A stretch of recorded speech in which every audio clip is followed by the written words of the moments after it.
और बात कोरोना के नए स्ट्रेन की। ऑस्ट्रेलिया में भी कोरोना के नए स्ट्रेन ने दहशत मचा दी है और दौरे पर गए टीम इंडिया के लिए नियमों को और भी ज्यादा सख्त कर दिया गया है। भारत और ऑस्ट्रेलिया के बीच ब्रिस्बेन में चौथा टेस्ट मैच खेला जाना है। नए स्ट्रेन के खतरे को लेकर ब्रिस्बेन में 3 दिन का लॉकडाउन लगा हुआ है। इसको लेकर बीसीसीआई और क्वींसलैंड सरकार में ठन गई है। बोर्ड भारतीय खिलाड़ियों को सख्त क्वारंटाइन नियमों में ढील देने की मांग कर रहा है, जबकि क्वींसलैंड सरकार मामले में कोई रियायत बरतने की मूड में नहीं दिख रही। ऐसे में चौथे टेस्ट पर सस्पेंस बना हुआ है।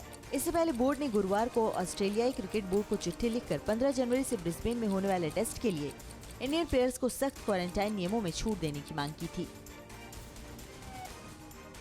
और कोवैक्सीन का निर्माण करने वाली कंपनी भारत बायोटेक ने डीसीजीआई को भेजा है नया आवेदन। नेजल वैक्सीन के पहले चरण के ट्रायल की मंजूरी मांगी है। भारत बायोटेक जल्द ही नेजल वैक्सीन का ट्रायल शुरू करने जा रहा है, यानी नाक के रास्ते वैक्सीन देने की तैयारी है और इसे लेकर ट्रायल रन शुरू करने की परमिशन मांगी गई है भारत बायोटेक की तरफ से डीसीजीआई के जरिए।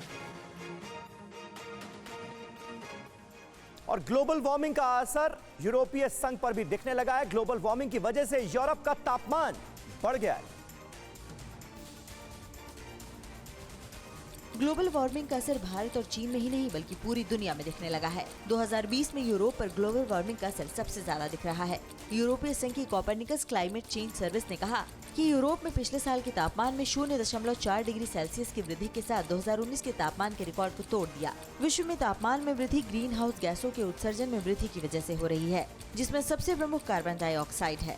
ग्लोबल वार्मिंग की वजह से जिस तरह से जलवायु परिवर्तन और ग्लेशियरों का पिघलना लगातार जारी है, 2021 में भी धरती का तापमान बढ़ने की उम्मीद है। 2020 में भारत में 8वां सबसे गर्म साल रहा।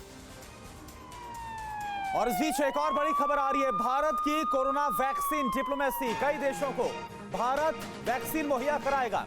मानवता के लिए भारत कोरोना वैक्सीन देगा। वैक्सीन के जरिए कूटनीतिक रिश्ते भी मजबूत होंगे। वियतनाम, म्यांमार, कंबोडिया, लाओस को भारत की तरफ से मदद की जाएगी और साथ ही कजाकिस्तान, किर्गिस्तान, उज्बेकिस्तान को भी भारत वैक्सीन देगा। दक्षिण पूर्व एशिया, मध्य एशिया और अफ्रीकी देशों को भी वैक्सीन सहायता भारत की तरफ से दी जाएगी इस मुश्किल वक्त में।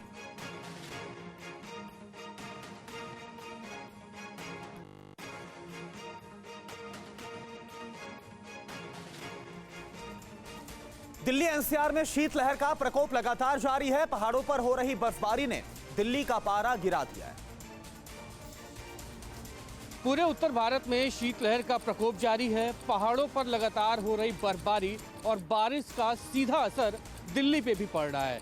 दिल्ली एनसीआर की क्या कुछ आज की तस्वीरें आपको दिखाते हैं। राजधानी दिल्ली के अक्षरधाम मंदिर इलाके में मौजूद हैं और यहाँ पर विजिबिलिटी फिलहाल 900 मीटर है, क्योंकि कोहरा आज बहुत राहत देने वाला है लोगों को। हालांकि मौसम विभाग के मुताबिक आज दिन भर बूंदाबांदी जरूर होगी, आसमान में बादल छाए रहेंगे, जिसका सीधा असर तापमान में पड़ेगा। हालांकि न्यूनतम तापमान आज 11 डिग्री रिकॉर्ड किया गया।